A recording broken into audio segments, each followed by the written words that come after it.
उसने कहा, हे माँ, मैंने आपकी पूजा की है, लेकिन मेरे जीवन में इतना दुख क्यों आया? कृपया मुझे बताइए कि मैंने कौन सा पाप किया है। माता लक्ष्मी ने सुकन्या से कहा, तुम्हारी एक बड़ी भूल हुई है। तुमने अपने घर की कुछ विशेष वस्तुओं का दान किया है, जिससे मैं तुम्हारे घर को छोड़कर चली गई। माता लक्ष्मी, जिनके बिना घर में सुख और समृद्धि का कोई वजूद नहीं है, ने हमें बहुत महत्वपूर्ण संदेश दिया है। यह संदेश सदियों से हमारे बीच प्रचलित है कि घर की कुछ वस्तुएं ऐसी होती हैं जिनका दान किसी भी हालत में नहीं करना चाहिए। अगर ऐसा किया जाता है तो लक्ष्मी जी अपने घर को छोड़ देती हैं। इस कथा के माध्यम से हम आपको एक ऐसी स्त्री की कहानी सुनाने जा रहे हैं जिसने अपनी दयालुता और सेवा भाव के चलते बड़ी भूल कर दी, जिससे उसके जीवन में एक भयानक संकट आया। सुकन्या की प्यारी दुनिया। कथा की शुरुआत मध्य देश की एक खूबसूरत नगरी से होती है, जहां सुकन्या नाम की एक पतिव्रता स्त्री अपने पति संजय और सास ससुर के साथ निवास करती थी। सुकन्या अपने परिवार की सेवा में पूरी तरह समर्पित थी। उसकी दिनचर्या अत्यंत नियमित और अनुशासित थी। सुबह उठकर वह पहले अपने घर का आंगन स्वच्छ करती, रंगोली बनाती और फिर घर की सफाई करती। वह अपने पति को परमेश्वर मानती और उसकी सेवा में हर पल तत्पर रहती। सुकन्या का स्वभाव बहुत दयालु था। वह हर समय दूसरों की मदद के लिए तैयार रहती। जो भी याचक उसके द्वार पर आता, वह उसे खाली हाथ नहीं लौटती। वह अपने पड़ोसियों के लिए भी हर समय सहायता करती, जिससे उसकी बहुत मान्यता थी। लोग उसे देवी के समान मानते और उसकी प्रशंसा करते थे। पहली भूल चकला, बेलन और तवा। एक दिन उसकी एक पड़ोसन, जिसे रोटी बनाने के लिए चकला, बेलन और तवा की आवश्यकता थी, सुकन्या के पास आई। सुकन्या ने बिना किसी संकोच के अपने रसोई घर से ये महत्वपूर्ण वस्तुएं उसे दे दी। सुकन्या ने सोचा कि यह केवल एक छोटी सी मदद है, लेकिन उसे नहीं पता था कि यह छोटी सी मदद उसके जीवन में एक बड़ा संकट लेकर आएगी। दूसरी भूल झाड़ू का दान। कुछ दिनों बाद एक अन्य पड़ोसन ने अपने घर की सफाई के लिए झाड़ू मांगी। सुकन्या ने बिना किसी हिचकिचाहट के उसे भी अपनी झाड़ू दे दी। सुकन्या ने सोचा कि झाड़ू का दान कोई बड़ी बात नहीं है, लेकिन इस भूल के परिणाम भयानक हो सकते हैं। तीसरी भूल आभूषण और वस्त्र। इसके बाद एक पड़ोसन ने अपनी बेटी के विवाह के लिए गहने और वस्त्र मांगे। सुकन्या ने अपनी प्यारी आभूषण और साड़ी उसे दे दी, यह सोचकर कि उसकी मदद से उस गरीब की बेटी को खुशी मिलेगी। लेकिन यह भी एक बड़ी गलती थी, जिसे उसने अनजाने में किया। चौथी भूल दूध का दान। शाम को एक पड़ोसन ने अपने बच्चे के लिए दूध मांगा। सुकन्या ने उसे दूध दे दिया, बिना यह जाने कि शाम के समय दूध का दान अशुभ होता है और इससे जीवन में दुर्भाग्य आ सकता है। संकट का आगमन। वही रात सुकन्या के पति संजय की दुकान में चोरी हो गई। सारा माल और धन लूट लिया गया।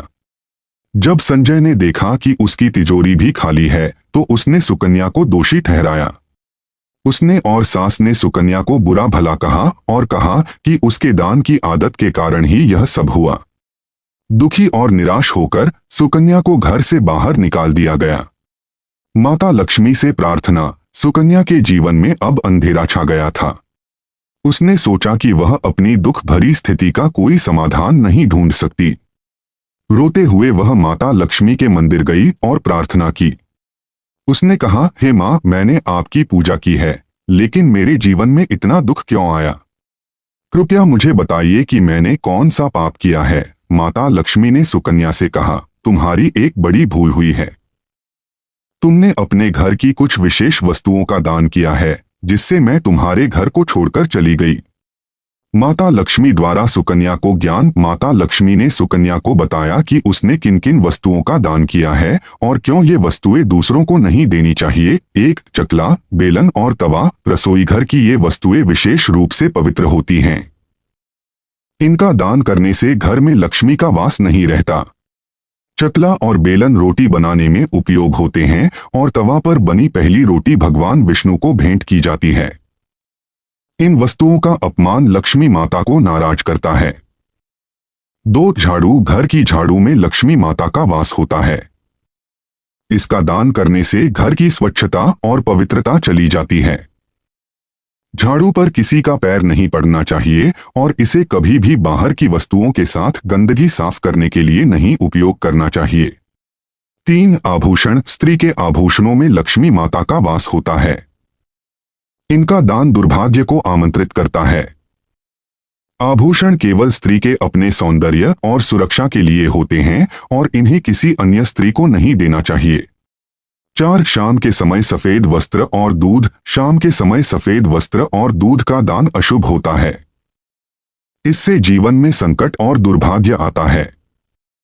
सफेद रंग की वस्तुएं और दूध को शाम के समय दान करने से लक्ष्मी माता का आशीर्वाद नहीं रहता। प्रायश्चित और घर की वापसी। सुकन्या ने माता लक्ष्मी से प्रायश्चित किया और अपनी भूल स्वीकार की। माता लक्ष्मी ने उसे आशीर्वाद दिया और कहा कि उसने अपने प्रायश्चित से सब कुछ ठीक कर लिया है। लक्ष्मी माता ने उसकी खोई हुई संपत्ति और धन वापस लौटा दिया और सुकन्या के घर की समृद्धि वापस आ गई। जब सुकन्या अपने घर लौट आई तो उसने देखा कि उसके पति और परिवार ने उसकी गलती स्वीकार कर ली थी और उसने उन्हें क्षमा कर दिया। घर में फिर से सुख और समृद्धि लौट आई और सुकन्या ने अपने घर की उन 5 वस्तुओं को कभी दूसरों को न देने का संकल्प लिया। कथा का संदेश। इस कथा से हमें यह सीखने को मिलता है कि घर की विशेष वस्तुओं का दान नहीं करना चाहिए। यह न केवल धार्मिक दृष्टिकोण से महत्वपूर्ण है, बल्कि यह हमारे जीवन में सुख और समृद्धि बनाए रखने के लिए भी आवश्यक है। जय मां लक्ष्मी। अगर आपको यह कथा पसंद आई हो तो कृपया वीडियो को लाइक करें, कमेंट में जय मां लक्ष्मी लिखें और चैनल को सब्सक्राइब करें। आपकी यह प्रतिक्रिया हमें प्रेरित करती है और हम इसी तरह की और भी जानकारीपूर्ण कहानियां लाते रहेंगे।